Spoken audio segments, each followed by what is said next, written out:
មានន័យថាយកលុយដើមខ្លួនឯងតែ $20,000 ទៅវិនិយោគតែប៉ុណ្ណោះហើយនៅ2ឆ្នាំបន្ទាប់យើងអាចលក់បាន$12,000ដូចគ្នាដែលចំណេញ$20,000ដែរបងប្អូនមានឆ្ងល់អត់អ្នកមានណាគាត់មានលុយច្រើនស្រាប់ប៉ុន្តែគាត់នៅតែទៅខ្ចីធនាគារដើម្បីទិញខុនដូហេតុអីបានជាគាត់មិនយកលុយទាំងអស់ទៅទិញខុនដូតែម្ដងទៅអញ្ចឹងខ្ញុំនឹងមកសើចម្ងល់ថាហេតុអីបានជាអ្នកមានគាត់សុខចិត្តទៅខ្ចីធនាគារដើម្បីទិញខុនដូហេតុអីបានជាគាត់មិនព្រមយកលុយទាំងអស់ទៅទិញខុនដូទៅឧទាហរណ៍ដ៏សាមញ្ញមួយគឺឧបមាថាខុនដូមួយតម្លៃ$10,000បើគាត់បង់ខុនដូនោះផ្ដាច់ហើយគាត់អាចជួលបាន$600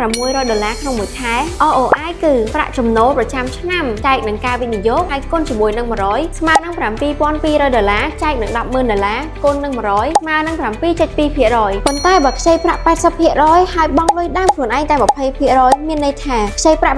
$80,000ហើយបង់លុយខ្លួនឯង$20,000ដោយអត្រាការប្រាក់ 7.5% ក្នុងមួយឆ្នាំប្រាក់ចំណូលពីការជួលក្នុងមួយឆ្នាំគឺ$7,200ប៉ុន្តែក្រោយបង់ការប្រាក់ប្រមាណ$6,000ប្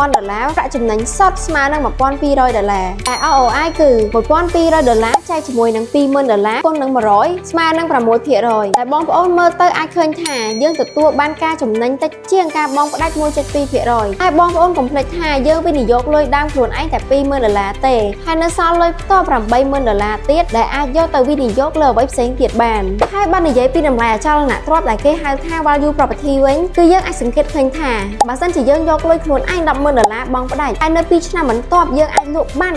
$12,000ដែលចំណេញដល់ទៅ$20,000មានន័យថាយកលុយ$10,000ទៅវិនិយោគដើម្បីបាន$20,000ប៉ុន្តែបើសិនជាយើងមានលុយខ្លួនឯង$10,000ហើយលើកនេះដក$20,000នៃ$10,000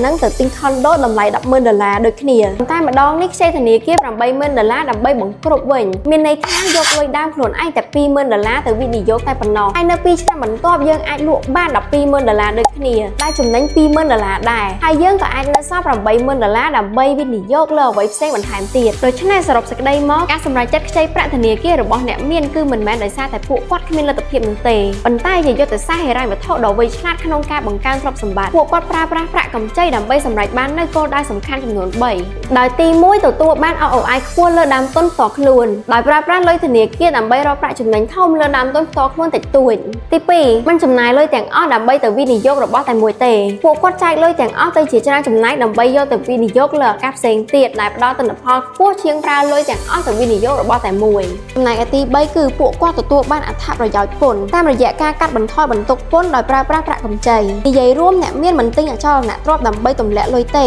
តែពួកគាត់ទិញដើម្បីបង្កើនលុយតាមរយៈយុទ្ធសាស្ត្រហិរញ្ញវត្ថុដ៏មុតស្រួចនេះហើយការខ្ចីធនាគារគឺជាវិធីសាស្ត្រសម្រាប់ពង្រីកទ្រព្យសម្បត្តិរបស់ពួកគាត់ឲ្យលឿនជាងមុននិងមានប្រសិទ្ធភាពជាងការបង់លុយសុទ្ធផ្ដាច់តែម្ដងអញ្ចឹងបើសិនជាបងប្អូនត្រូវការអ្នកប្រឹក្សាខាងផ្នែកអចលនទ្រព្យដែលមានទាំងជំនាញនិងវិជ្ជាជីវៈដែលផ្ដល់យោបល់ល្អៗជំនួសកាន់បងប្អូនបានបងប្អូនអាចធ្វើការទាក់ទងមកក្រុមការងារយើងបានតាមរយៈលេខមួយនេះ